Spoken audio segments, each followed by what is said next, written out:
বহু পিতৃ মাতৃয়ে নিজৰ সন্তানৰ স্বভাৱ চৰিত্ৰ দুৰ্জন স্বভাৱৰ কাৰণে দিনে নিশাই কান্দি কান্দি অন্ন খাবলগীয়াত পৰিছে। এইটো কিহৰ কাৰণে? যে আমি মায়াত বন্দী হৈ আছো। কিন্তু মায়াৰ পৰা তৰিবৰ কাৰণে আমাক উপায় দিছে। কোনে দিছে? গুৰুজনাই দিছে। কাৰণ তেওঁ আহিছে নহয়, তেওঁ প্ৰভু ভগৱন্তই নিজ অংশে শংকৰ স্বৰূপে অৱতৰিছে। যে দেৱতাসকলে গুপ্ত কৰি থোৱা তেওঁৰ নাম, সেই নাম বস্তু পেকট কৰি সমস্তকে পান কৰিবলৈ সুবিধা কৰিছে। এতিয়া কি বুলি কৈছে? পৰম মূল্য ৰতন হৰিৰ নামৰ পেৰা অতি গুপ্ত স্বৰূপে আছিলা দয়ালু শংকৰে পাই খুলি মোদ ভাঙি দিলা মুখে পান কৰা সৰ্বজনে হে শ্ৰীমন্ত শংকৰ গুৰু ভক্ত কল্পতৰু তুমি অগতিৰ গতি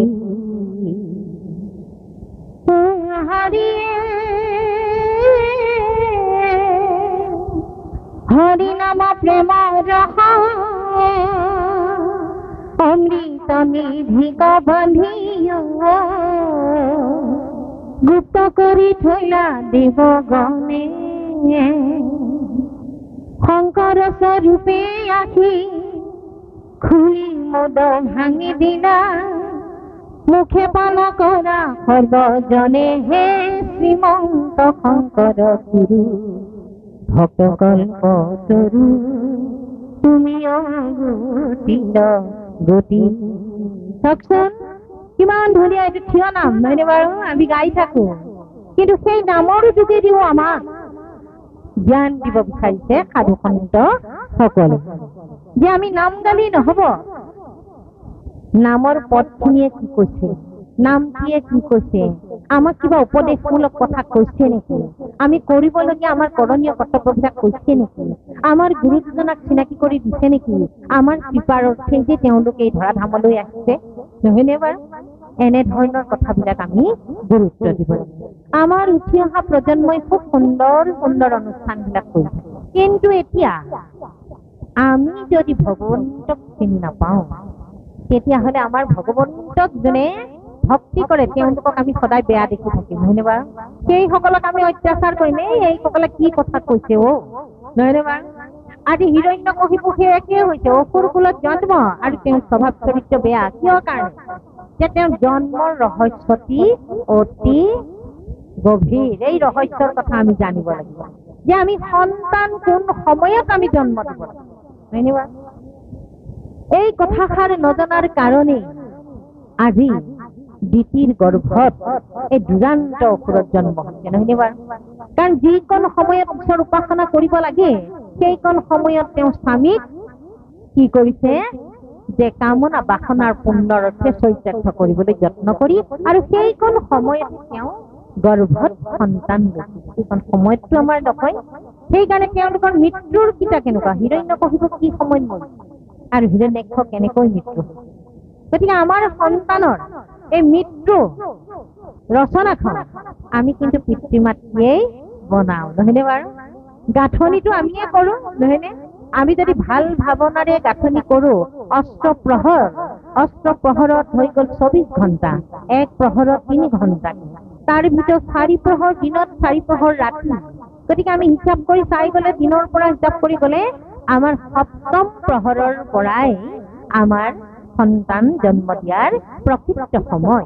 গতিকে এই সময়বিলাক জানি লৈ যদি আমি উঠি অহা প্ৰজন্ম আৰু সংসাৰত আগবাঢ়ি প্ৰথম বিষয়ত ভৰি দিয়া যুৱক যুৱতী যি বিবাহিত, সেইসকলে যদি এই জন্ম ৰহস্যবিলাক জানে তেতিয়াহ'লে আমিও আমাৰ সন্তান ভক্ত প্ৰহ্লাদ ধ্ৰুৱৰ দৰে জন্ম দিব পাৰিম। আমি হিৰণ্যকশিপু আৰু হিৰণ্যাক্ষৰ দৰে পুত্ৰ আমি কেতিয়াও জন্ম নিদিওঁ। তেওঁলোকে মাত্ৰ সেই গৰ্ভতেই যি বেয়া ভাৱনা, মাকৰ ভাৱনাবিলাক বেয়া, পিতৃৰ ভাৱনাবিলাক ভাল হলেও যিগৰাকী মাতৃয়ে লৈছে সন্তান, সেই মাতৃ যদি শুদ্ধ পাত্ৰ নহয় তেতিয়াহ'লে তাত ঘৰুৱা বস্তুটো কেতিয়াও ভাল হব নোৱাৰে। তেওঁ বাতাবৰণ, তেওঁৰ মনৰ ভাৱনাখিনি সম্পূৰ্ণ বেয়া, আৰু বেয়াতেই এই সন্তানটি প্ৰবৃত্তি থকাৰ কাৰণে তাৰ চৰিত্ৰও বেয়া, যাৰ প্ৰকোপত পৰি সাধু সন্তসকল সুখেৰে থাকিব নোৱাৰা অৱস্থা। সেইখিনি আপোনালোকে শাস্ত্ৰ কৰিলে গোটেই কথা জানিব। আমি তাকে কৈছো যে হিৰণ্যাক্ষ এজন এনেকুৱা দুৰ্দান্ত দস্যু যে তেওঁ দেৱতাসকলৰ ৰাজ্য কাঢ়ি ল'বৰ কাৰণে যুদ্ধ বিচাৰি গৈছে। সমবীৰ ক'ত আছে নহয়নে বাৰু? গতিকে এইখিনিলৈকে আমাক কৈছে, আৰু তেওঁ যোৱাৰ লগে লগে দেৱতাসকলে কেনেকে ভয় কৰিছে এই কথাখিনিও আমাক জনাইছে। এতিয়া কৈছে যে নৱ নৱ কৃষ্ণদেৱ তজু পাৱি কৰিছিব বাপ দাস বুলি ধৰা মুখ তজু গুণ নামে আদি সৰ্বক্ষণে সৰু কৰতি বৈষ্ণৱৰ প্ৰীতি নগুচক। এয়া হৈছে জীৱৰ ভগৱন্তৰ চৰণত প্ৰাৰ্থনা কৰা, জীৱই প্ৰাৰ্থনা কৰা যে হে প্ৰভু, মোৰ যাতে সদা সৰ্বদা তোমাৰ চৰণতে ৰতি মতি হওক, আৰু তোমাৰেই যাতে সাধু সংগৰ মই সংগ পাওঁ, বৈষ্ণৱৰ প্ৰীতি পাওঁ, বৈষ্ণৱৰ স্নেহ প্ৰীতি আদৰ তেওঁলোকৰ ওচৰতে থাকি যাতে মোৰ এই ভাৱনাবিলাক শুদ্ধ হয়, বেয়াখিনি ত্যাগ কৰি মই তোমাৰ চৰণত লাগিব পাৰো, তাকেই মানে প্ৰাৰ্থনা কৰিছে। আৰু এই প্ৰাৰ্থনা সমস্ত জীৱৰে প্ৰাৰ্থনা, আমাৰ প্ৰাৰ্থনা আমি কৰিব লাগিব ভগৱন্তৰ চৰণত। আৰু কৈছে হে প্ৰভু জগন্নাথ প্ৰণাম দমায়া মাথ মই কিংকৰত হিমত, নিজকে কিংকৰ বুলি কৈছে নহয়নে বাৰু? দুইজনাই প্ৰাৰ্থনা কৰি দেখাইছে, কিন্তু জীৱৰ মংগলৰ অৰ্থে উপদেশৰ কথা আহিছে। গতিকে যে সমস্ত জীৱই আমি প্ৰভুৰ চৰণত তেনেকৈয়ে প্ৰাৰ্থনা কৰিব লাগে। আৰু দাসৰো দাস নহয়নে বাৰু? কিন্তু দাসৰো দাস বুলি আমি প্ৰাৰ্থনাটি গায়ে আমাৰ সমস্যাবিলাক সমাধান কৰি থৈ আহিব নালাগে। যে নামঘৰলৈ আহিছো, প্ৰাৰ্থনা এটা গাইছো, আকৌ কৰ্ম হল, শেষলে আমি অপৰাধ ভঞ্জন গাই উঠি গলো নহয়নে বাৰু? কিন্তু অপৰাধটো কোনখিনিত কৰিলো, কিহৰ কাৰণে গাইছো? যিকোনো কৰ্ম কৰাকে কৰি থাকিম হাতীৰ দৰে, এই গা ধুম আকৌ বোকা থুম, থৈ আকৌ গা ধুম ভকতৰ মাজত, মোৰ এইটো ভুল হল বুলি, আৰু অপৰাধ দিনাখন তজু নাম নাৰায়ণ গাই দিলো বুলি মোক কিন্তু ভগৱন্তই ক্ষমা নকৰিব পাৰে। আমি জানি বুজি ঈশ্বৰত আশ্ৰয় লব লাগিব নহয়নে বাৰু? তেতিয়াহে হব, জানি বুজি লব লাগিব। সেইকাৰণে কি কৈছে, হে কৃষ্ণ স্বামী তজু পাৱে আমি কেৱলে শৰণ চাও, কৰা অনুগ্ৰহ মায়াৰ নিগ্ৰহ, তেবেহে প্ৰভুৱে নাও। আপোনাৰ এইটো মুখস্থ আছে বুলি আপুনি ভকতৰ আগত গাই দিলে আপোনাৰ হ'ব জানো? বা আপুনি গুৰুগৃহত গাটো ধুলে বুলি গুৰুগৃহত দৰ্শন কৰিব লাগিব, তালৈ গৈ প্ৰাৰ্থনা ভাগ মাতি দিলো, অপৰাধ ভঞ্জন গালো, মই দুৱাচাৰ গালো, হৈ গল, হ'বনে? আপোনাৰ মনটো স্থিৰ কৰিব লাগিব, জানি বুজি আশ্ৰয় ল'ব লাগিছে নহয়নে বাৰু? আৰু কি কৈছে, কৰাই অনুগ্ৰহ মায়াৰ নিগ্ৰহ। তাৰমানে আমি জানো মায়াই আমাক বেঢ়ি আছে, এই মায়াৰ যি নিগ্ৰহ ৰূপী দম্ভ দৰ্প অহংকাৰ কাম ক্ৰোধ লোভ মোহ, এই সমস্তখিনি তোমাৰ কৃপাৰ অবিহনে আমি এৰা খাব নোৱাৰো। হে প্ৰভু, তুমি মোক কৃপা কৰা, এই মায়াৰ নিগ্ৰহখিনিৰ পৰা মোক পৰিত্ৰাণ দি তোমাৰ চৰণলৈ নিয়া বুলি আমি নিজে হৃদয়ৰ পৰা তোমাৰ চৰণত প্ৰাৰ্থনা কৰিব লাগিব নহয়নে বাৰু?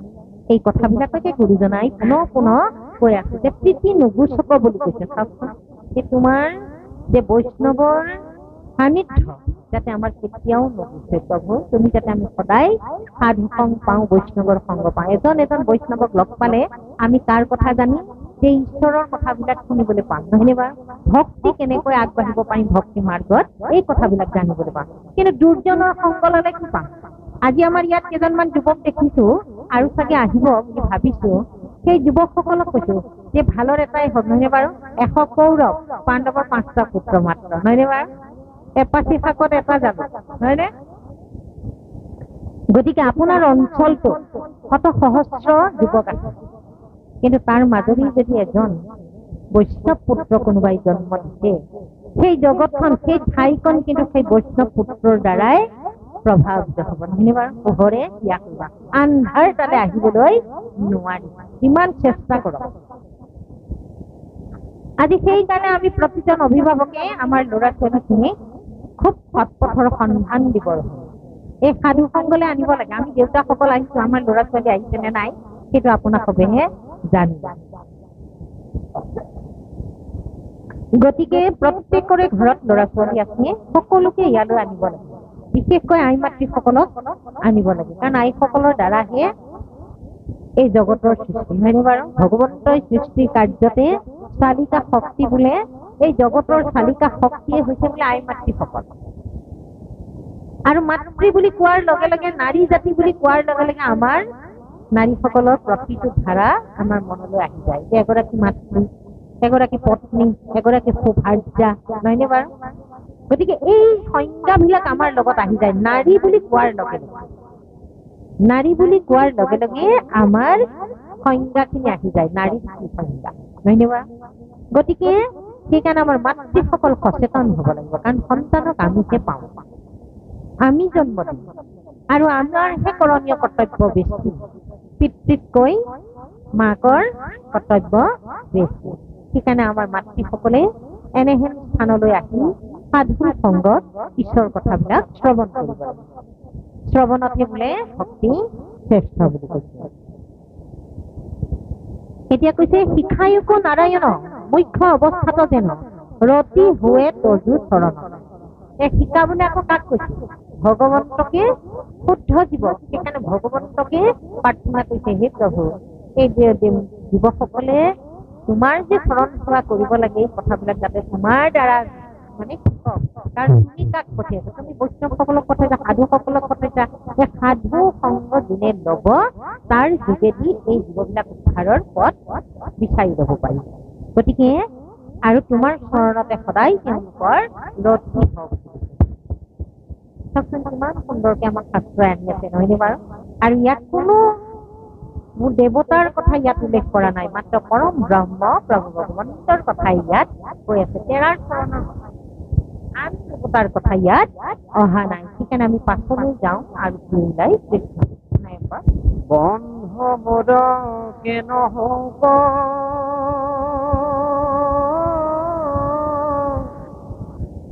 দেখা দিলে জৰা ৰুব, নিতে নিতে আয়ু টুটি যায়,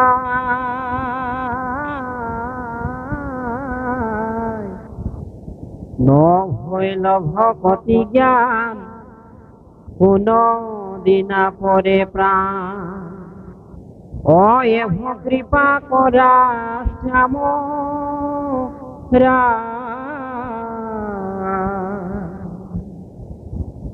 সময় যার যত জন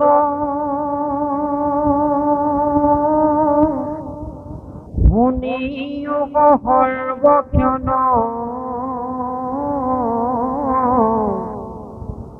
মহাভাগ সুত ৰুচি কৰ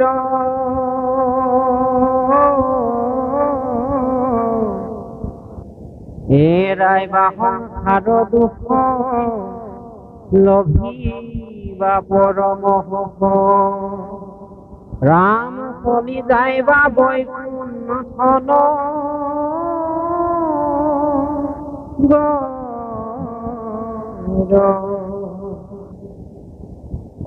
কৃষ্ণৰ কৃংকৰ নিজ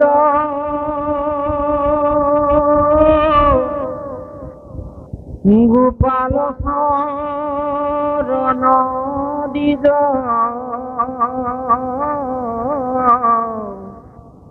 কহে কলি যুগে গতি না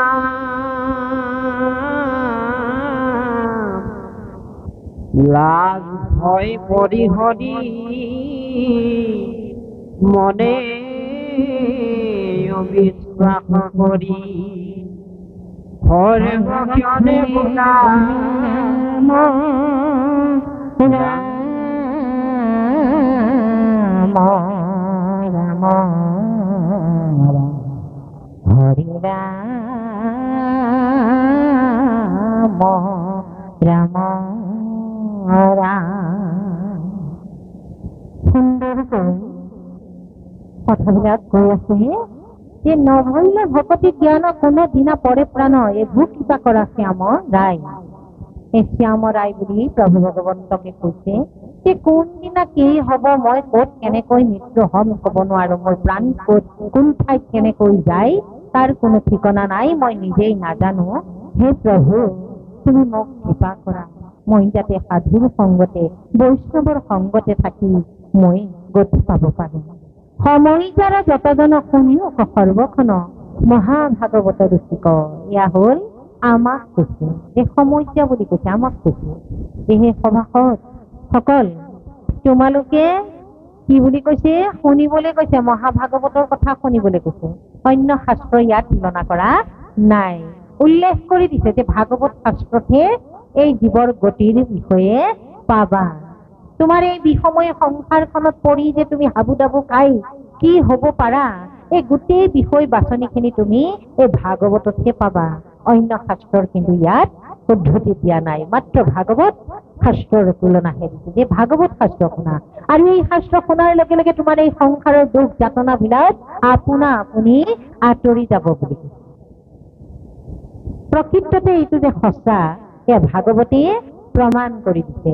আৰু এইখিনি আঁতৰ হৈ যোৱাৰ পাছতে কি হব, মন ফৰকাল হব, নিজক ভাল লাগিব, আৰু এই শুদ্ধ মনেৰে প্ৰভুৰ চৰণত আশ্ৰয় গ্ৰহণ কৰি তুমি বৈকুণ্ঠলৈ গতি কৰিব পাৰিবা বুলি কৈছে। কৃষ্ণৰ কিংকৰ নিজ গোপাল চৰণ দিজ কহে কলি যোগে গতি নাম। এই কৃষ্ণৰ কিংকৰ বুলি কৈছে, তেওঁ কোন গোপাল চৰণ, সেই দিজে ব্ৰাহ্মণ গোপাল চৰণ। ব্ৰাহ্মণে এই কলিযুগৰ জীৱৰ গতিৰ কথা এনেদৰে ভাগৱতত প্ৰকাশ কৰিছে। সেইকাৰণে লাজ ভয় পৰিহৰি মনেও বিশ্বাস কৰি সৰ্বক্ষণে বোলা ৰাম ৰাম। এতিয়া আমাৰ কৃষ্ণ নাম লবলৈ ভয় লাজ লাগে, নহয়নে বাৰু? আমাৰ কৃষ্ণ নাম লবলৈ লাজ লাগে। আমি ঘৰখনত থাকিলে কৃষ্ণ কৰো, কিন্তু বাটে পুঠে ওলাই গলে আমাৰ সুন্দৰকৈ পিন্ধি উৰি যোৱা সাজ সজ্জা কৰা জনে আকৌ কৃষ্ণ বুলি কবলৈ লাজ কৰে। এই লাজ ভয় ত্যাগ কৰিব লাগিব, ঈশ্বৰৰ নামত কোনো লাজ নাই। আপুনি উঠি যোৱা গাড়ীখনত আপোনাৰ হেণ্ডিমেন কৃষ্ণ, ড্ৰাইভাৰক কৃষ্ণ বুলি ক'ব পাৰিছেনে নাই, আপোনাৰ সেইটো কথা আচল। কিন্তু আমি সেইখিনি পালন কৰিবলৈ যত্ন কৰিছো। আমি যতেই নাযাওঁ, যেনেকুৱাই গাড়ীতে নাযাওঁ কিয়, ক'তো নাযাওঁ, আমাৰ কিন্তু আমি উঠাৰ লগে লগে কৃষ্ণ বুলিহে আমি ভৰি দিম, আৰু ড্ৰাইভাৰ হেণ্ডিমেনকো ধৰি আমি কৃষ্ণ বুলি ক'বলৈ যত্ন কৰিছো। এইখিনি কথা আমাৰ হ'ব লাগিব, নহয়নে বাৰু? তেতিয়াহে, এতিয়া আমি কৃষ্ণ নামেই লবলৈ লাজ কৰো, জোৰত কৃষ্ণটো কবলৈ আমাৰ লাজ লাগে, নহয়নে? কিন্তু আকৌ তেওঁৰ জহতে গোটেইখন ভ্ৰমি ফুৰিছো এই জগতত, যশৰো যশ গুণ বিচাৰি দৌৰি ফুৰিছো। কিন্তু তেওঁ যে সৰ্বে সৰ্বা নিজে জানি বুজি আনকো বুজাবলৈ আমি যত্ন কৰা নাই, নহয়নে বাৰু? নিজে জানি বুজি আকৌ আনকো যত্ন কৰোৱা নাই, যে নহয় তোমালোকে এইটো ভুল কৰি আছা। কিন্তু ভাগৱত শাস্ত্ৰ এইটোহে কৈছে যে প্ৰভুৰ বাহিৰে আৰু কোনো নাই, নহয়নে বাৰু?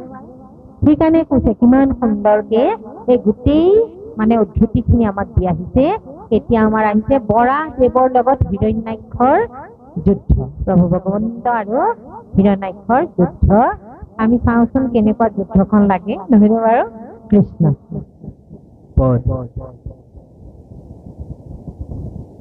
ও ৰাম মৈত্ৰেয় বদতি শুনা বিদুৰ সম্প্ৰতি পাছে হিৰণ্যাক্ষ কৰিলে কজে মতি এৰা স্বৰ্গখনতে নিবৰ দিয়া আহিয়া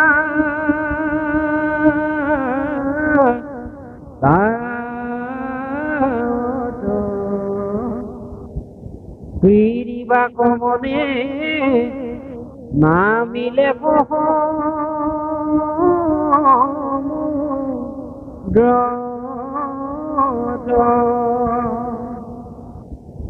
যেন মন্ত্র হস্তি আকি জলত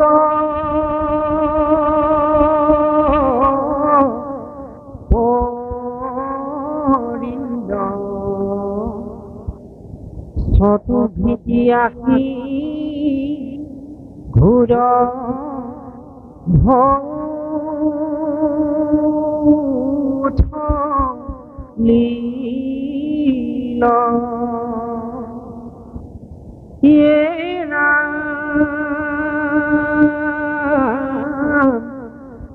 দৈত্যৰ প্ৰৱেশ জানিলে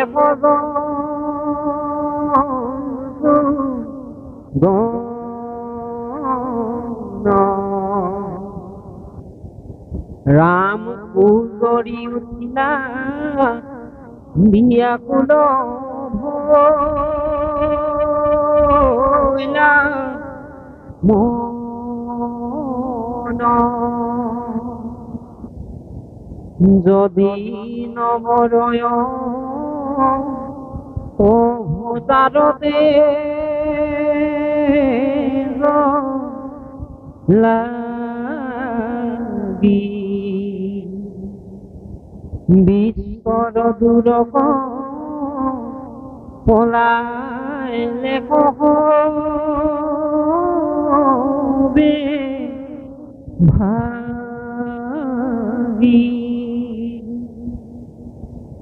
হেৰা পাছে মহাবলী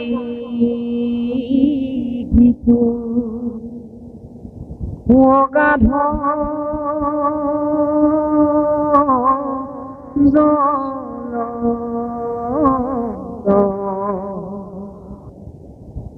বহুকাল ক্রিয়া করি ফুরে না মোট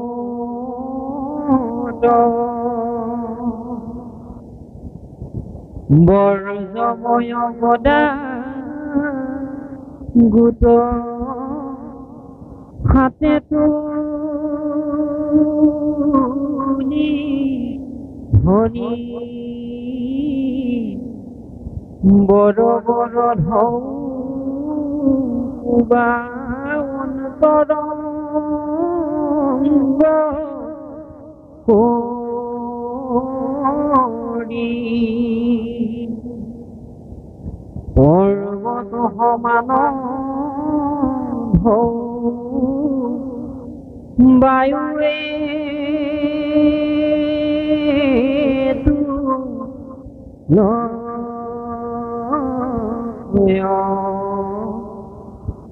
গদা ধৰি হিৰণাক্ষ ৰংগে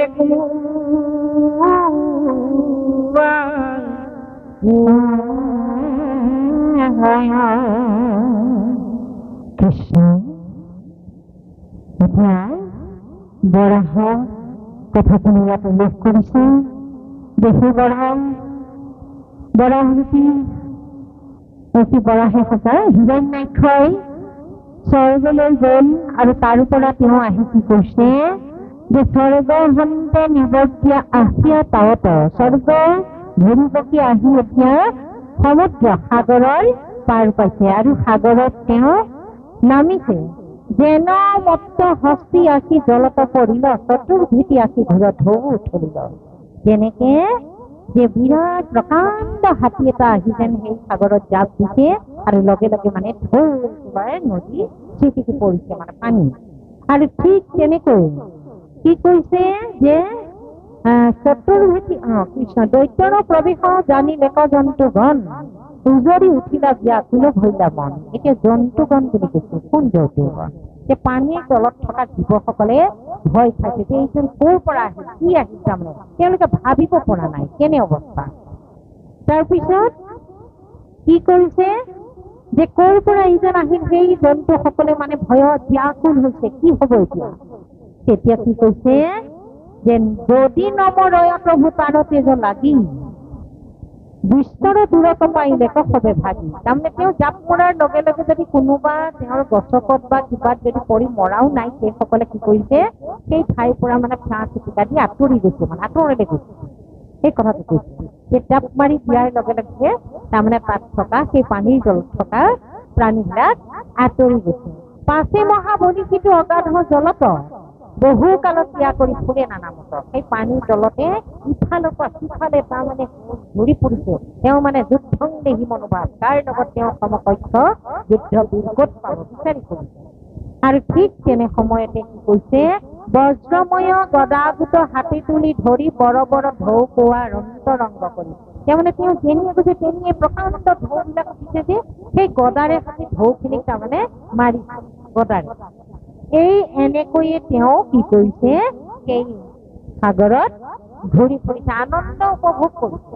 তেওঁৰ কাৰণে যে কিমান প্ৰাণীয়ে হাহাকাৰ কৰিছে, সেই কথাষাৰ তেওঁ কিন্তু অনুভৱ কৰা নাই। মাত্ৰ তেওঁ নিজৰ মানে মততে নিজৰ মানে আনন্দ তাত উপভোগ কৰিছে যে মই এইখিনি কৰাৰ কাৰণে যে কোনোবা জীৱই কষ্ট পাইছে, সেই দিগান্ত দস্যুৱে সেই কথাখিনি মনলৈ অহা নাই। গতিকে ইয়াৰ পৰা আমি ল'ব লাগিব নহয়, শাস্ত্ৰৰ পৰা আমাক ল'বলৈ কৈছে যে আমি তেনে হিৰণ্যাক্ষ আমি হ'ব নালাগিব, যাতে আমাৰ ভাৱনা, আমাৰ চৰিত্ৰ, আমাৰ কৰণীয় কৰ্তব্যৰ দ্বাৰা যাতে আন জীৱই কেতিয়াও কষ্ট পাব নালাগে, এই কথাটো আমি জানিব লাগিব। এই কথাষাৰ জানিবৰ কাৰণে, এই কথা অনুভৱ হবৰ কাৰণে আমাৰ কৃষ্ণ সংস্কৃতি লাগিব। প্ৰভু ভগৱন্তৰ বিষয়ে আমি জানিব লাগিব যে আমাৰ হৃদয়তে পৰম ব্ৰহ্ম বিৰাজমান হৈ আছে। আৰু মোৰ হৃদয়তে নহয়, সমস্ত জীৱৰ হৃদয়ে হৃদয়ে ভগৱন্ত বিৰাজমান। গতিকে আমি কাক হিংসা কৰিম? নহয়নে মা? হিংসা কৰিবৰ হলে আমি ভগৱন্তকে কৰিব লাগিব। গতিকে মায়াৰ কবলত পৰি কিন্তু আমি হিংসা হিংসি মনোভাৱবিলাক লওঁ। গতিকে তেতিয়া সেই লোৱাসকলৰ কথা কৈছে, সেই লোৱাসকল এই হিৰণ্যাক্ষ সদৃশ মায়াত বন্দী হৈ থকা জীৱসকলৰ কথা কৈছে। ভাগৱত শুনিলে এইখিনিৰ পৰা আমি আঁতৰ হ'ব পাৰিম, এই বেয়াখিনি আমি এৰিব পাৰিম, হিৰণ্যাক্ষৰ দৰে স্বভাৱবিলাক আমি এৰিব পাৰিম। গতিকে এই কথাবিলাক ল'ব লাগিব। প্ৰতিটো কথা আমি নিজৰ লগত তুলনা কৰি কৰি আমি চাব লাগিব। তেতিয়া শাস্ত্ৰ পঢ়িবলৈও কিন্তু বহুতে ইয়াৰ উদঘাটন কৰিব নোৱাৰিবও পাৰে। ৰহস্য কৃষ্ণ খনি হাসি উচ্চ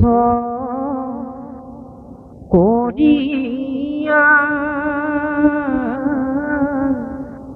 নাদয় কোনো আগবাঢ়ি জলে গদা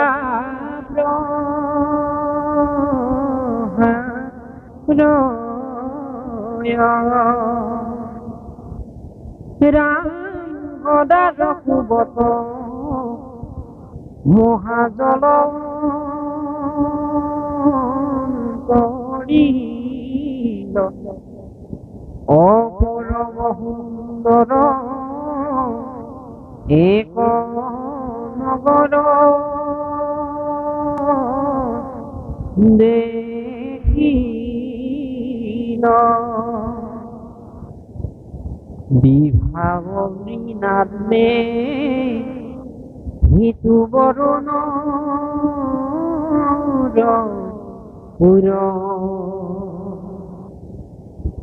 পাপ দেখিল দৈত্য পরম দূর দেখিলে পজায় মুখী আছে জলে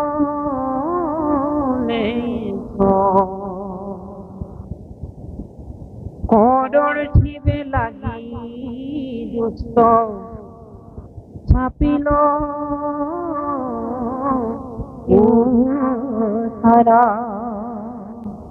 এতিয়া কি কৈছে যে হিৰণ্যাক্ষই তেনেকৈয়ে গোটেই সাগৰত ইফালৰ পৰা সিফালে ঢৌবিলাকক কোবাই কোবাই মানে গোটেই সাগৰৰ তলত তহিলং কৰিছে। আৰু এনেকৈ কৰি থকাৰ পাছত তেওঁ এখন সুন্দৰ নগৰী দেখা পাইছে, যিখন নগৰ যে কাৰ নগৰ বুলি কৈছে, বৰুণৰ নগৰ। আৰু সেই বৰুণৰ নগৰ যেতিয়া দেখিলে তালৈ সোমাই গৈ দেখিছে তাতেই আমাৰ জলেশ্বৰ ৰূপী প্ৰভু ভগৱন্ত বহি আছে। আৰু তেওঁ কি কৈছে, কদৰ্ঠিতে লাগি দুষ্ট সাপিলৰ ওচৰ, তেওঁক কিবা কিবি মানে কৰ্কৰ্থনা কৰিবৰ কাৰণে তেওঁ ওচৰলৈ গৈছে বুলি কৈছে। গতিকে চাওক, এজন দুৰ্দান্ত হিৰণ্যাক্ষকো কিন্তু ভগৱন্তই কৃপা কৰি তেওঁৰ ওচৰলৈকে লৈ গৈছে। কিয় নিছে বাৰু? তেওঁৰ আৰম্ভণিতে তেওঁৰ বীজ সত্য শুদ্ধই আছিল, কিন্তু সময় আৰু ক্ষণে তাক বেয়া কৰিছিল, কলুষিত কৰিছিল, মাতৃৰ ভাৱনাই বেয়া কৰিছিল। কিন্তু কদৰ্মটো বেয়া নাছিল। কদৰ্ম হল এজন ব্ৰহ্মত্ব জ্ঞান সম্পন্ন এজন ঋষি, নহয়নে বাৰু? তেওঁ ব্ৰহ্ম কেতিয়াও বেয়া হব নোৱাৰে। সেইকাৰণে সেই শুদ্ধ ব্ৰহ্মৰ জৰিয়তে, সেই কৃপাৰ অৰ্থে এতিয়া আকৌ হিৰণ্যাক্ষ যদিও মধ্যমত মাতৃৰ ভাৱনা, তেওঁলোকৰ যি বাতাবৰণ, সেইখিনিৰ পৰা যদিও তেওঁৰ স্বভাৱ চৰিত্ৰ অসুৰ, কিন্তু সেই তাকো গতি দিবৰ কাৰণে ভগৱন্তই আপোনা আপুনি তেওঁৰ কাষলৈকে লৈ গৈ আছে। সেইকাৰণে আমাৰ ভেটিটো, সেইকাৰণে কৈছে আমাৰ ঘৰখন কেতিয়া আমি নিৰ্মাণ কৰিবলৈ চাম, আমাৰ কি কৰে, প্ৰতিজনে এজন মানে সুদক্ষ ইঞ্জিনিয়াৰৰ দ্বাৰা ভেটিৰ গাঁথনিটোৰ কাৰণে চিন্তা কৰে, নহয়নে বাৰু? গতিকে আমিও তেনেকুৱা সুন্দৰ গাঁথনি কৰিব লাগিব। আমি গৰ্ভত সন্তান এনেই ললে নহব, যে কেনেকৈ সন্তান আমি লম, নহয়নে বাৰু? কেনেকৈ আমাৰ পৰিয়ালত এটা শুদ্ধ জীৱ আহ্বান কৰিম, এই কথাবিলাক জানিবৰ কাৰণে আমি শাস্ত্ৰৰ মাজলৈ আহিম, গুণী জ্ঞানীসকলৰ ওচৰত আমি কথা শিকিম। আমাৰ কিতাপ পত্ৰ আছে, উঠি অহা প্ৰজন্ম সুন্দৰ সুন্দৰ সৃষ্টি ৰহস্যৰ কিতাপবোৰ আছে, আমি তাক অধ্যয়ন কৰিম। কৰি পেলাই আমি সকলোখিনি গোটেই সন্তান জন্ম দিয়াৰ প্ৰক্ৰিয়াটো ক্ষণ সময় দিন, নহয়নে বাৰু? সেয়া আমি নিজে চিন্তা কৰিম। আৰু আমি নিজে পৰিপুষ্ট হৈছো নে নাই, আমি নিজে এটা সন্তান প্ৰতিপাল কৰিবৰ কাৰণে আমি কিমানখিনি উপযোগী হৈছো নে নাই, এই চিন্তা কৰি আমি কথাবিলাক ঠিক কৰি লৈ আমি সংসাৰত আগবাঢ়িব লাগে। গতিকে যদিও মাতৃ ঈশ্বৰ ভক্তা নাছিল, কিন্তু তেওঁৰ পিতৃ কিন্তু ঈশ্বৰ ভক্ত আছিল। তেওঁ এজন মহাঋষি, নহয়নে বাৰু? গতিকে তেওঁৰ ঔৰসত কেতিয়াও বেয়া হব নোৱাৰে। সেই তাৰ প্ৰমাণ এতিয়া লাহে লাহে আহি আছে, আমাক পাঠে কৈ আছে। হয় কৃষ্ণ। কীৰ্তঞ্জলি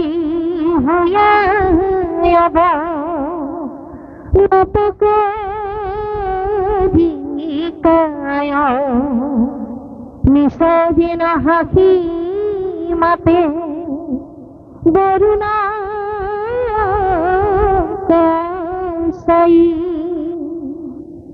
শুনি মহাৰাজা মোৰ প্ৰয়োজন আইনত স্থানে আহি জানি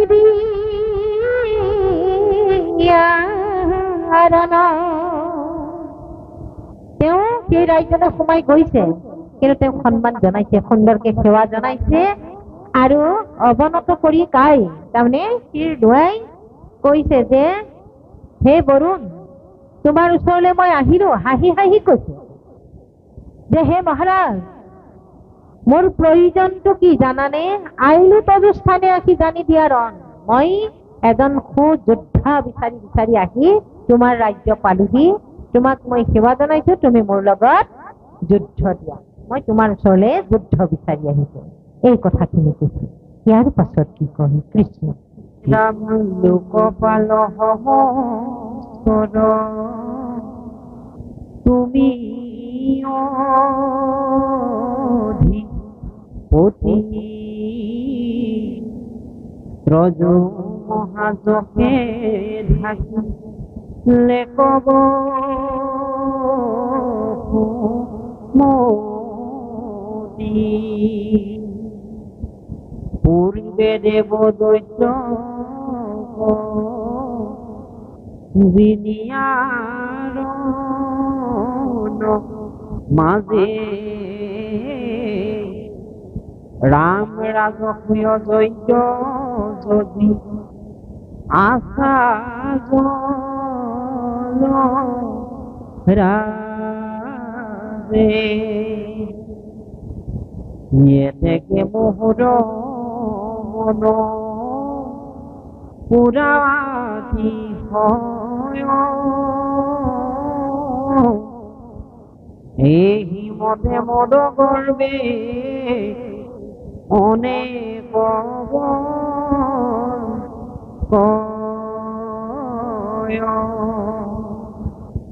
ও তার পালন্তবাদী শুনি বরণর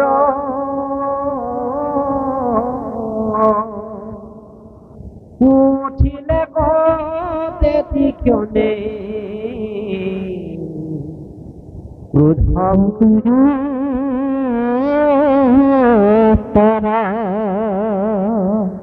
কৃষ্ণ ইমান সুন্দৰকৈ সেই হিৰণ্যাক্ষৰ মনৰ ভাৱনাবিলাক প্ৰকাশ কৰিছে যে মই তোমাৰ ওচৰলৈ আহিলো, মই গোটেই এই পৃথিৱীৰ বসুমতী পৃথিৱী ভ্ৰমি ফুৰিছো আৰু মই শুনিছো যে তুমি সমস্ত দেৱ দৈত্যৰ মাজত যুদ্ধ সাং কৰি আহি তুমি এই জলৰ মাজত সুন্দৰকে ইয়াত জিৰাই আছা, যজ্ঞ ৰাজসুই যজ্ঞ কৰি আছা জলৰাজে।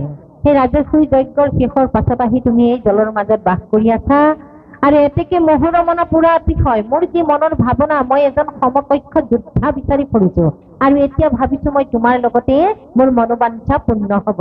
সেইকাৰণে মই তোমাক আশা কৰিছো তুমি মোৰ লগত যুদ্ধ কৰা।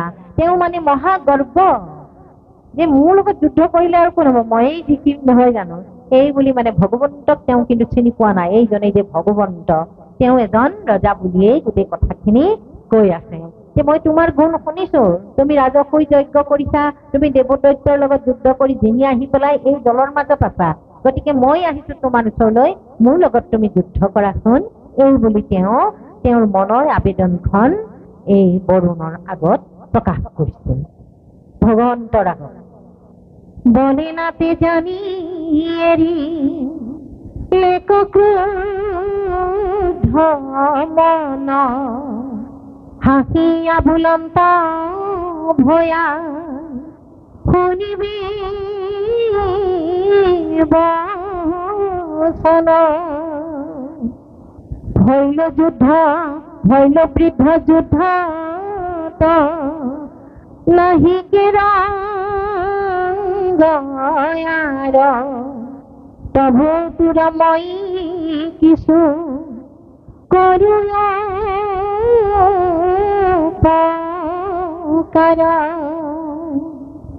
এতিয়া কৈছে, তেওঁ নিজে নিজে অনুভৱ কৰিছে, ভগৱন্তই একো কোৱাই নাই, কিন্তু তেওঁ অনুভৱ কৰিছে যে হয় তই যুদ্ধ কৰি কৰি বৃদ্ধ হলিহি, তোৰ তথাপিও মনত আকৌ যুদ্ধৰ ভাৱনাটো আছে, মই ধৰিব পাৰিছো, গতিকে তোৰ মনোবাঞ্ছা মই পূৰ্ণ কৰিবলৈ আহিছো, মোৰ লগত যুদ্ধ কৰ। এই বুলি তেওঁ মাতি আছে আৰু এইখিনিলৈকে গৈছে কৃষ্ণ। যুদ্ধে জিনিবে নেদে বিচাৰি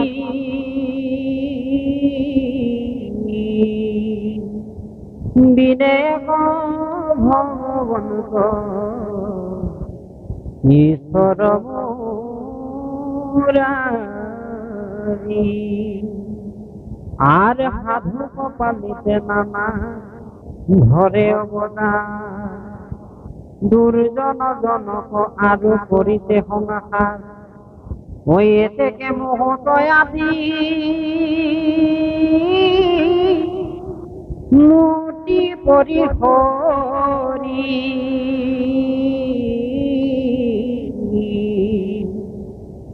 প্ৰাণ পাশক লাগি যায় দীঘ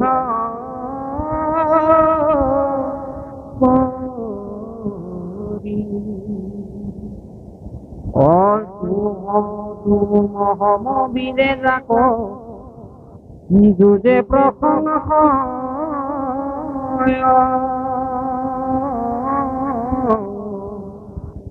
তাং বদৰ শুনে হবে গৰ্ব যাইবে ক্ষয়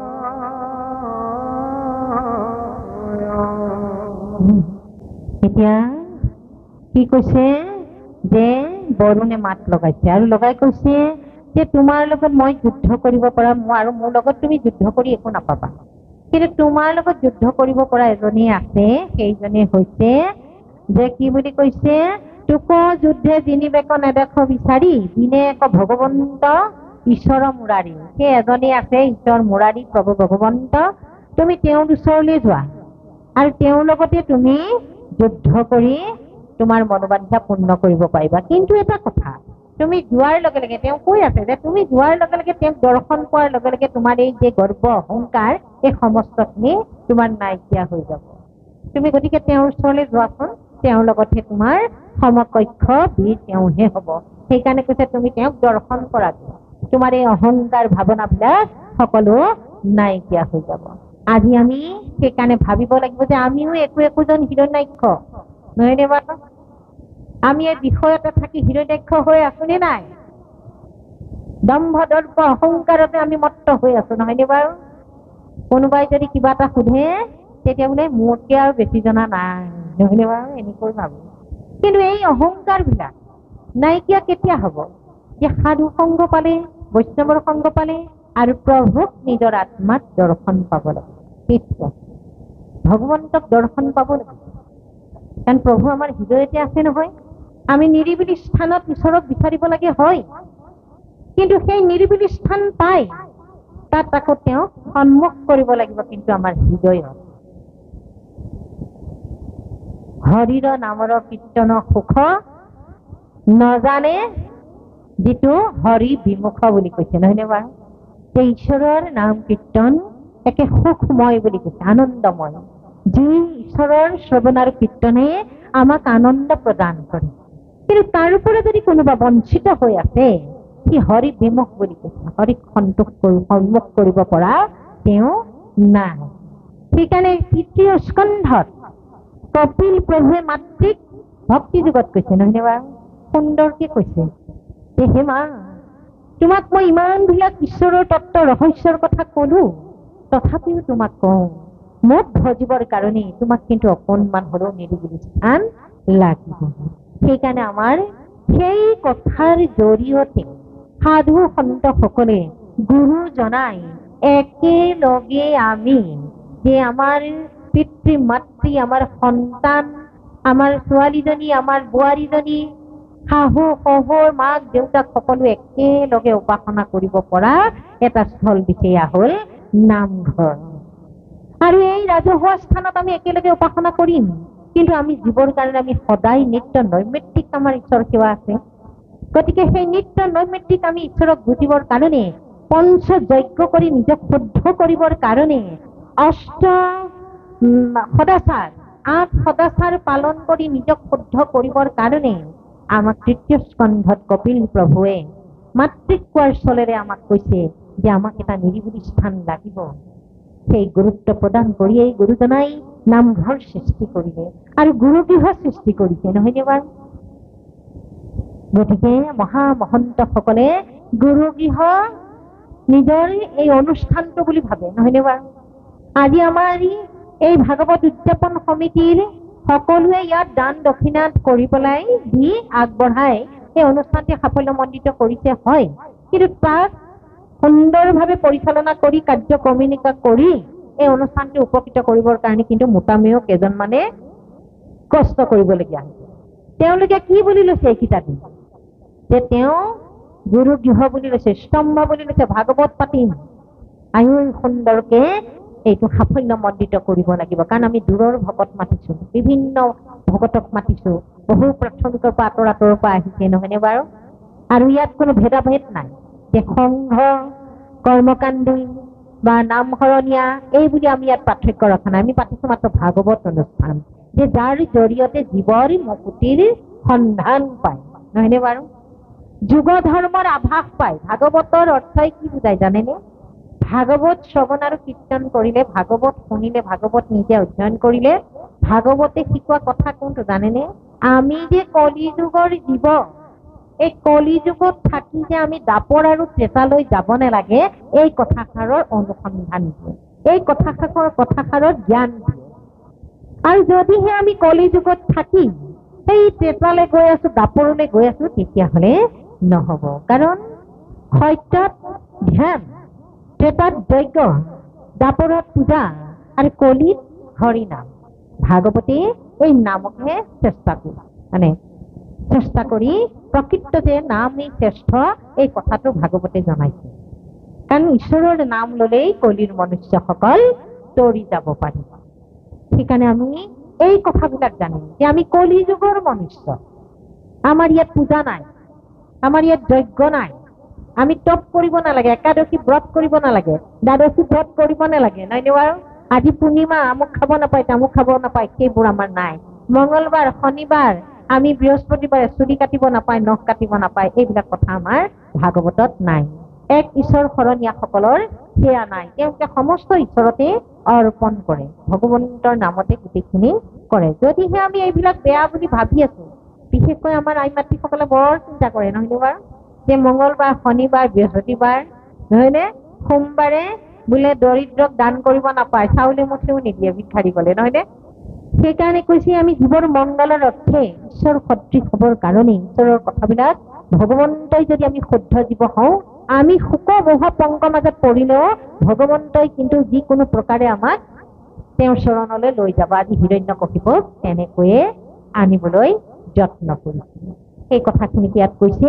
ইয়াৰ জৰিয়তে মই অকণমান মাত্ৰ বাহ্যিক দিশত অকণমান ৰাখিলো বক্তব্য। গতিকে আপোনালোকৰ যদি এইখিনি প্ৰয়োজনীয় কথা আপোনালোকে গ্ৰহণ কৰিব, আৰু গ্ৰহণ কৰিলে কেতিয়াও অপৰাধ নহয়, কেতিয়াও আপোনাৰ মানে বেয়া নহয়, ভালহে হ'ব। যুগ ধৰ্ম চাব, কলি যুগত যে নামেই সাৰ, নামৰ বাহিৰে আৰু আন কোনো নাই। আমাক গোটেই ঘোষা শাস্ত্ৰ, ভাগৱত, কীৰ্তন, ৰত্নাৱলী, এই সমস্তই আমাক এই কথাখিনিকে কৈছে। গীতাই কৈ আছে, নহয়নে বাৰু? এক ঈশ্বৰৰ নাম, নাম বস্তু ক'ৰ পৰা আনিছে? সেই গীতাৰ পৰাই আনিছে, এক হৰিনাম।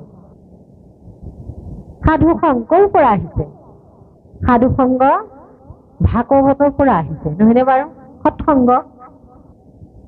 গতিকে আমি ক'ৰ পৰা কি কি বস্তু পাইছো এই কথাখিনি আমি জানিব। আমি ৰাম নাম, ঈশ্বৰৰ নামষাৰ দিয়ে প্ৰকৃততে আমি ল'ব লাগে। আৰু নাম লোৱা সকলে সদায় নামিব জানে। নাম লোৱা সকলে কেতিয়াও ওপৰলৈ মানে উঠি থাকিব নিবিচাৰে, তেওঁ নামিব জানে, নহয়নে? নামে নমাই।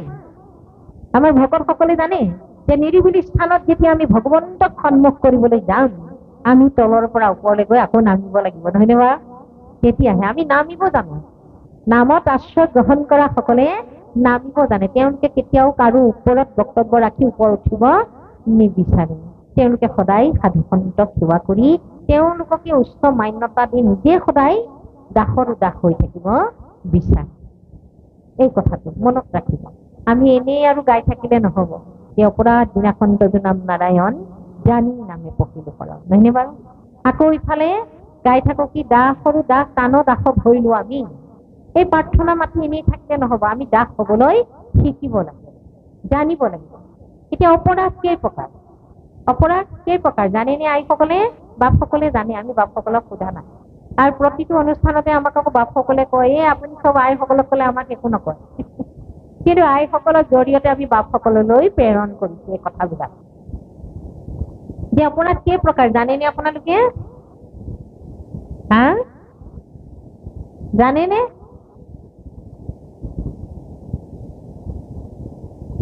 অপৰাধ 5 প্ৰকাৰ, নহয়নে বাৰু? অপৰাধ বিনাশন তজু নাম নাৰায়ণ, সেই ভাগত কোনো সীমা সংখ্যা দিয়া নাই। অজানতে হৈ যোৱা ভুল ভ্ৰান্তিৰ অৰ্থে নামাচাৰ্য পাঠাচাৰ্যই ঈশ্বৰৰ ওচৰত প্ৰাৰ্থনা কৰা 10 নামৰ অপৰাধ, নহয়নে বাৰু? তাত একো নাই। কিন্তু আকৌ আমি বিলাকে গাওঁ নহয়, সেইখিনি আকৌ আমাৰ আছে। আমি অজানিতে, আমি নাজানো, কলিৰ মনুষ্য, গতিকে আমি কিমান অপৰাধ কৰিছো নাজানো। সেইকাৰণে আমি কি কৰো? কোটি কোটি ঘূৰ অপৰাধনীতে কৰো কৰি আছো মই দুৰাশয়, কোটি কোটি অপৰাধ বুলি গাইছো, মানে। কিন্তু আমি যিকোনো কৰ্ম কৰিয়ে প্ৰতিটো কথাতে কোটি কোটি গালেই আমাৰ সমাধান হৈ যাব জানো? কেতিয়াও নাযায়। আমি হৃদয়েৰে উপলব্ধি কৰিব লাগিব যে আমি কোটি কোটি অপৰাধ কৰিছো। আকৌ আমি গাওঁ সহস্ৰ সহস্ৰ আতি অপৰাধ দিনে ৰাতি, সহস্ৰ সহস্ৰ অপৰাধ কৰিছো প্ৰভু, দিনে ৰাতি কিমান কৰিছো নাজানো, কিন্তু তুমি মোক দাসৰো দাস বুলি মোক কৃপা কৰিবা, নহয়নে বাৰু? শ্ৰীমধুসূদন বুলি কৈছে, কিছুমানে আকৌ শোধন কয়। শোধন নহয়, ধটো উচ্চাৰ নহয়, শোধন শোধন, ইয়াৰ নামৰ অৰ্থ আছে, নহয় নে? গতিকে সেই ভাগ আকৌ এভাগ আছে। আমি কিছুমান অমোচন পাপ কৰো, সেই পাপবিলাকৰ অৰ্থে আমি আকৌ তেনেধৰণে গুৰুজনাইও আমাক প্ৰাৰ্থনা কৰিব লৈছে। কেনেকে? কতনো অমঘ অপৰাধ হৰি কৰিয়া চুৰ বুদ্ধিত থাকিয়া নেদাহা সুবুদ্ধি কৃপাৰ হুয়া ঠাকুৰ। আমি শেষত কি কৈছো? হে কৃপাৰ ঠাকুৰ, তোমাৰ বাহিৰে মোক আৰু এই বুদ্ধি, তুমি মোৰ বুদ্ধিত আছাই, জন্ম ৰহস্যত আছেই নহয়, বুদ্ধিত কোন আছে, নহয়নে বাৰু? তুমি বুদ্ধিত আছাই, কিন্তু আমি কিয় এই অমুখ পাপবিলাক কৰি থাকো বাৰু? তুমি থকাৰ স্বত্তেও কিয় থাকো? কাৰণ আমাৰ মনটো এক হোৱা নাই, সেইকাৰণে আমি দুদুলমান অৱস্থাত থাকো। এইটো কৰিলে এইটো হব নেকি, এইটোকে প্ৰাৰ্থনাটো গাবৰ সময়তো আকৌ আমি চিন্তা কৰি থাকো, কি গাম কি গাম, কোনটো গাম, নহয়নে বাৰু? আকৌ ইজনে সিজনক বাহু মাৰি দেখুৱাও শুনো, এই কি গাবা কোৱা, এনেকে থাকে। কিন্তু আমি হৃদয়েৰে যেতিয়া গাবলৈ আহিম, সেইটো আমাৰ কেতিয়াও ভাৱনা নাহে। তাৰপিছতে আকৌ কৈছে, কিনো অপৰাধ কৰি আছো আমি বান্ধৱ মাধৱ প্ৰাণ, নাম ধৰি ডাকো হিয়াত থাকিয়া কেনে দাসমি ধান। চাওকচোন কিমান দুখ মনেৰে জীৱই ভগৱন্তক প্ৰাৰ্থনা জনাইছে যে হে প্ৰভু, আমি যদি কিবা দুখ কৰিছো, তুমিতো মোৰ হৃদয়তে আছা, কিয় মোক এই ভাল বুদ্ধিবিলাক দিয়া নাই? কিয় মই এই কলিৰ প্ৰভাৱত পৰি, মায়াৰ কবলত পৰি মই জানিও নজনাৰ দৰে হৈ ফুৰিছো? এই অনুভৱবিলাক আমি ভগৱন্তৰ ওচৰত প্ৰাৰ্থনা কৰিবৰ কাৰণেই আমাক মাধৱ পুৰুষেও এখনি শাস্ত্ৰ দিছে, ঘোষা শাস্ত্ৰ, যে ঘোষাৰ লগত আজিলৈকে তুলনামূলক ভাৱে কোনো পূৰ্ণ পণ্ডিতে, নহয়নে বাৰু, এনেহেন এখন শাস্ত্ৰ উলিয়াব পৰা নাই। গতিকে আমি ঘোষাবিলাকো গুৰুজনাৰ লগতে মাধৱ পুৰুষৰ কথাখিনিও আমি পঢ়িব লাগে। কাৰণ ঘোষা ক'ৰ পৰা আহিছে? ৰত্নাৱলীৰ মাজৰ পৰা আনিছে, শ্লোক গীতাৰ আনিছে, ভাগৱতৰ আনিছে, মূল কথাখিনি আনি তাত তেওঁ আমি বুজি পোৱাকৈ জীৱৰ তৰণৰ উপায়ৰ অৰ্থে এই কথাবিলাক লিখিছে। গতিকে আইসকলক সেৱা জনাইছো, ঘোষাভাগ হাতত ল'ব আৰু প্ৰতিটো সন্তানৰ হাতত ঘোষাখিনি উলিয়াইছে। আমি সন্তান, আমি ইয়াৰ মাজলৈ আহিছো দেই, কাৰণ এজন বেয়া পুত্ৰ আৰু ভাল পুত্ৰৰ কথা ইয়াত আহিছে হিৰণ্যকশিপুৰ চৰিত্ৰৰ কাৰণে। আপোনাক সবে নাভাবিব যে শাস্ত্ৰ এৰি দেখোন আয়ে কিবা কৈছে, সেইটো নহয়। আমি ইয়াৰ মাজৰে জানিব লাগিব, কাৰণ হিৰণ্যকশিপুক এগৰাকী মাতৃয়ে জন্ম দিছে, আমিও তেনেকুৱা হিৰণ্যকশিপু জন্ম দিছো। যদি পুত্ৰই, আপোনালোকে দেখি আছে যে পিতৃযজ্ঞ নকৰে, পিতৃয়ে পঢ়াই শুনাই ডাঙৰ মানুহ কৰি ঘৰে দুৱাৰে মাটিয়ে সম্পত্তিয়ে পুত্ৰ হিচাপে লিখি দিলে, কিন্তু সেই পুত্ৰই পিছত পিতৃ যেতিয়া বৃদ্ধ হয়, সেই পুত্ৰই পিতৃৰ দায়িত্ব নলয়। ক'ত থয়গে?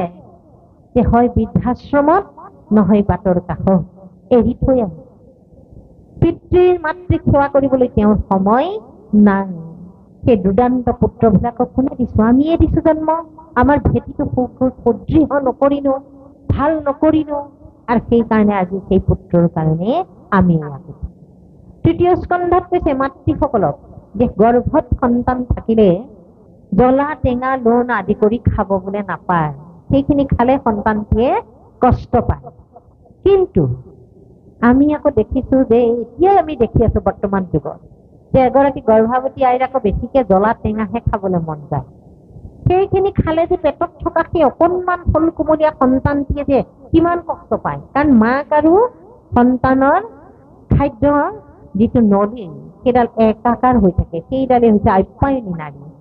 কাৰণ ৭২,০০০ নাৰীৰে আমাৰ গোটেই শৰীৰটো গঠিত, কিন্তু তাৰ ভিতৰত মাতৃসকলৰ সেইকণ সময়ত এডাল নাৰীৰ প্ৰভাৱ বাঢ়ে। সেই নাৰীৰ সংযোগেহে মাকে যি যি খাই সন্তানেও তাকেহে পায়। গতিকে মাকে যেতিয়া যি খাব, জ্বলা খাব, সন্তানেও জ্বলা পাব, পাই পেলাই সন্তানটো কেনেকুৱা হয়? অচেতন, নহয়নে? তেতিয়াই কিন্তু সন্তানে ভাবি থয়, মা এই গৰ্ভত মোক তুমি ইমান কষ্ট দিছা, জ্বলা টেঙা খুৱাইছা, বাৰু ময়ো বাহিৰলৈ গৈ লওঁ, তোমালোককো মই জ্বলা টেঙা খুৱাম। আৰু সেই জ্বলা টেঙা আজি খাই থকা আমি বহু পিতৃ মাতৃ এই সমাজত আছো। উপলব্ধি কৰিব লাগিব দেই, কথাবিলাক সদায় নিজলৈ আনিব লাগিব। আমি আনক কৈ দিবলৈ যাব নালাগে, আমি নিজে নিজে কি কৰিছো, নিজে কি বুজিছো। আপুনি আচৰিত ধৰ্ম আনকো শিকাৱই বুলি কৈছে। আপোনাৰ কৰণীয় কৰ্তব্যখিনি ওচৰৰ দুগৰাকী বোৱাৰীয়ে দেখি আছে যে আপোনালোকৰ ঘৰখনৰ কেনেকুৱা পৰিৱেশ, কেনেকুৱা বাতাবৰণ, নহয়নে? সেই কাষৰ ঘৰখনেও আপুনি তেনেকুৱা হৈ যাবলৈ চেষ্টা কৰিব। আপুনি মুখেৰে ক'লে আজিৰ যুগত কোনেও একো নুশুনে। সেইকাৰণে প্ৰতিটো ক্ষেত্ৰত যুৱক যুৱতীসকলে কিমান যে প্ৰশ্ন কৰে যে শাস্ত্ৰত এইটো কেনেকে আছে, কি আছে, নহয়নে বাৰু? কিয় তেওঁলোকে জানিবলৈ বিচাৰিছে? তেওঁলোকে আজি কলেজতে বহু কথা ঈশ্বৰৰ কথা পাই যায়, কাৰণ গীতাখন পাই যায়, ভাগৱত পায়, গতিকে বহু কথা জানে। গতিকে আমাৰ সন্তানসকলো কিন্তু কপিল প্ৰভুৰ দৰে সন্তান আছে। আমি দেৱহতী মাতৃ হৈ পেলাই তেওঁলোকৰ পৰা জ্ঞান ল'ব পৰা আমাৰো সন্তান বহুত আছে। গতিকে আমি নজনা কথাটো জানিবলৈ কেতিয়াও লাজ কৰিব নালাগে, ভয় কৰিব নালাগে। এই কথাবিলাক আমি এৰিব লাগিব। এতিয়া আমি পাঠলৈ আহিছো যে কেনেকুৱা এতিয়ানো হিৰণ্যাক্ষৰ ভাৱনা কি, আমি আকৌ অকণ পাঠলৈ যাওঁ, সেই ভাৱনাখিনি আনো দেই। কৃষ্ণ এরা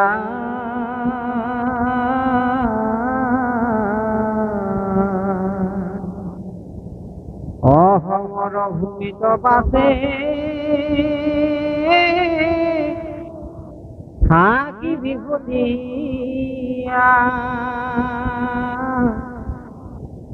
শ্রীগাল পুরবনে থাকি দেবে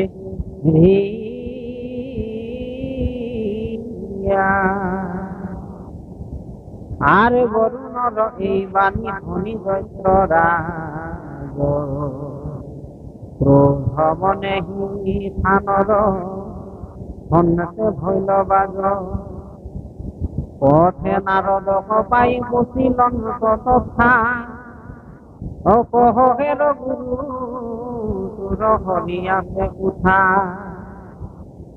নারদে বুলন ততই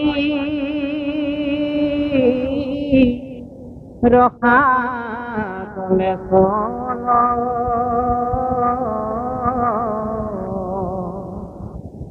অহুনিহির নাই খর মিলিল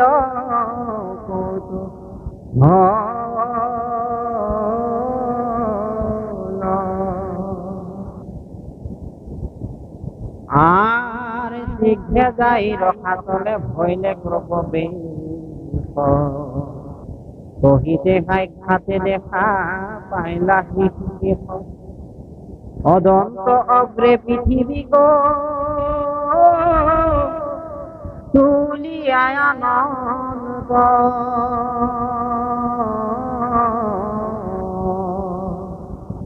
চক্ষুর প্রকাশে তার তেজ বিনা